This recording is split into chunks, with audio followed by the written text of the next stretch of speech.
Napansin mo ba na parang nag-iiba ang ugali ng crayfish mo kapag nasisikatan ng araw? Madalas itanong ng mga baguhan, bakit parang tamad sila sa umaga? O kaya, bakit nagtatago sila kapag mainit? Minsan, akala natin may sakit na sila o may mali sa tubig. Pero huwag kang mag-alala, normal na behavior lang ito na dapat nating intindihin. Ang mga crayfish ay nocturnal na hayop. Ibig sabihin, mas active sila sa gabi at mas gusto nilang magpahinga o magtago kapag maliwanag ang paligid.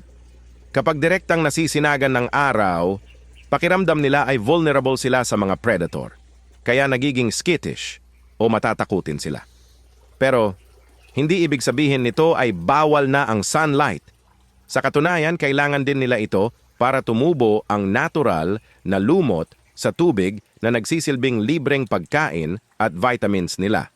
Ang sekreto para makinabang ka sa araw nang hindi na-stress ang alaga mo ay ang paglalagay ng sapat na taguan. Siguraduhing may mga PVC pipes, paso o bricks sa ilalim ng tubig. Kung outdoor ang pond mo, maganda ring lagyan ng net o trapal ang kalahati para may choice silang pumunta sa lilim kapag tanghaling tapat. Bakit mahalagang malaman to? Kasi kapag balanse ang sunlight at lilim, mas mabilis lumaki ang crayfish dahil sa natural na pagkain at mas tumitibay ang shell nila. Ibig sabihin, mas mabigat sila sa timbangan at mas mataas ang kita mo kapag harvest time na. Tipid ka pa sa feeds dahil sa lumot. Kaya huwag matakot sa araw, basta may tamang diskarte sa silungan. Intindihin lang natin ang nature nila at siguradong magiging successful ang farming mo.